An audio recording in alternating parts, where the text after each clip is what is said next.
Hello friends, welcome to FSC. इस video में हम कट ऑफ डिस्कस करेंगे, लेकिन कट ऑफ डिस्कस करने से पहले एक बार देख लेते हैं कि इस बार के प्रीलिम्स का नेचर क्या था। सबसे पहले जीएस पेपर 1 अगर हम देखें तो जीएस पेपर 1 में अगर जनरल साइंस का हम सेक्शन देखें तो वो मोस्टली इजी था। जैसा 31st में आया था ना, उससे काफ़ी इजी था इस बार और लूसेंट लेवल का था। बस थोड़े एक दो क्वेश्चंस जो थे, जो moment of inertia, angular velocity, इस तरह के क्वेश्चंस थोड़े डिफिकल्ट थे, वो एक दो ही होंगे, बाकी ओवरऑल ईजी था। उसके बाद करें हिस्ट्री की, तो हिस्ट्री मॉडरेट लेवल का था। हिस्ट्री बहुत इजी नहीं था, जैसे मतलब पिछली बार आया था उतना इजी हिस्ट्री नहीं था, एक मॉडरेट लेवल का कहेंगे, और उसमें से 5 से 6 क्वेश्चन अच्छे खासे डिफ़िकल्ट लेवल के थे, तो overall moderate level. Geography easy था। देखिए, ज्योग्राफी में मैंने एक वीडियो बनाया था, how to prepare GS in less than a month. उसमें मैंने कुछ टॉपिक्स डिस्कस किए थे, 10 से 12। मोस्टली सारे क्वेश्चंस वहीं से आए हैं, और यूजुअली जो ज्योग्राफी होती है वो मैप बेस्ड ही आती है। उसके बाद आता है करंट अफेयर्स। देखिए, करंट अफेयर्स क्वेश्चन वाइज बहुत डिफिकल्ट नहीं था, लेकिन जिन एरियाज से क्वेश्चन पूछा था वो थोड़े स्ट्रेंज थे, तो मुझे ये थोड़ा स्ट्रेंज लगा कि मेन स्ट्रीम से नहीं पूछा। क्वेश्चन ईजी है, लेकिन थोड़ा डाइवर्स एरियाज से क्वेश्चंस पूछे गए। तो अगर इन चारों सेक्शंस में हम देखें तो जो थोड़ा आउट ऑफ लीग था इस बार, वो आपका करंट अफेयर्स था। ओवरऑल अगर पेपर का लेवल देखें तो ईजी टू मॉडरेट था। इसके बाद आती है बात लॉ की। लॉ का जो सबसे पहले पेपर देख के एक इम्प्रेशन पड़ा वो ये था कि पेपर बहुत लेंदी था। मेजर लॉज जो थे वो बेसिकली थोड़े इजी थे, और माइनर लॉज डीप, लेंदी और ऑन द टफर साइड था। तो अगर हम ओवरऑल लॉ की बात करें तो पेपर मॉडरेट टू टफ रहेगा यहाँ पे। इन दोनों पेपर को देखने के बाद एक अच्छा अटेम्प्ट किसको माना जाएगा? पेपर 1 में जो अटेम्प्ट होगा अच्छा, वो अराउंड 60 होगा, और पेपर 2 में जो अटेम्प्ट होगा वो 100 से 110 क्वेश्चंस होंगे। तो अगर टोटल वे में हम देखें तो 160 से 170 के बीच में जो स्कोर कर रहे हैं उनका अटेम्प्ट काफ़ी अच्छा है ये। अब आइए देख लेते हैं कि इस बार की कट ऑफ प्रेडिक्शन क्या हो सकती है। मेरे हिसाब से जो लोग जनरल में है और 160 प्लस स्कोर कर रहे हैं, उनको मेंस की प्रिपरेशन स्टार्ट कर देनी चाहिए।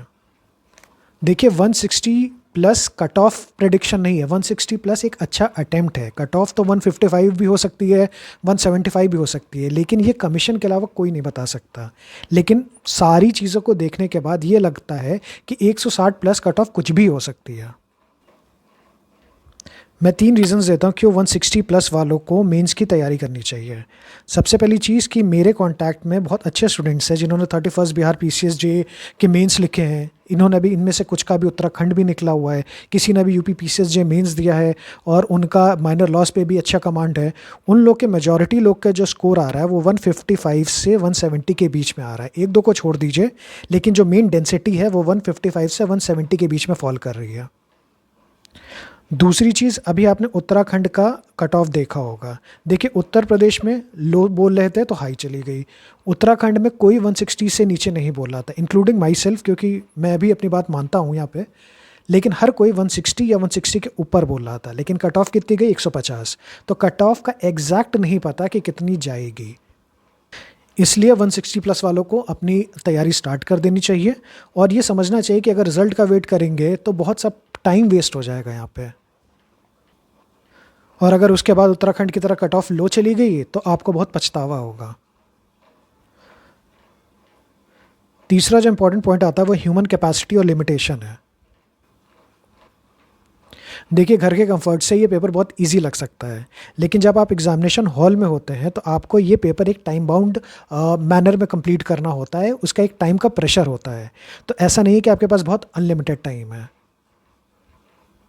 हाँ, माना कि जीएस का पेपर इजी आया था, लेकिन इसका मतलब ये नहीं कि आप 100 में से 95 क्वेश्चन कर लेंगे। तो जो घर के कंफर्ट में 80 से 85 90 क्वेश्चन आराम से कर सकता है, वो शायद एग्जामिनेशन हॉल में टाइम के प्रेशर में सिर्फ 65 से 70 क्वेश्चन कर पाए। तो इसका भी इफेक्ट पड़ता है कि घर पे थोड़ा इजी लगती हैं चीज़ें। अब आइए कट ऑफ देख लेते हैं कैटेगरी वाइज। सबसे पहले यूआर, मैंने कट ऑफ इस तरह से रखी है कि इसके ऊपर जिसका स्कोर है उसको मेंस के लिए डेफिनेटली लग जाना चाहिए, +-5 भी खुद ही कर लीजिएगा। सबसे पहले यूआर मेल जो है वो 160 प्लस, उसको मेंस की तैयारी करनी चाहिए। यूआर फीमेल जो है उसके 155 प्लस। ईडब्ल्यूएस अभी 140 है, लेकिन हो सकता है ये 135 भी मान लीजिए। वैसे ईडब्ल्यूएस फीमेल, इसको भी 125 मान सकते हैं आप।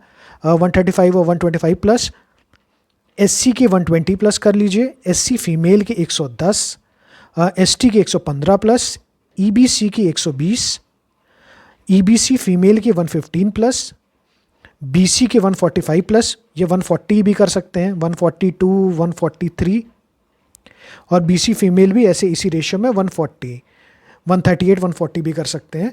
तो ये रफली एक प्रेडिक्शन है, एक एस्टिमेट है। आई होप आपको ये वीडियो पसंद आया होगा। Thank you, it was a pleasure talking to you.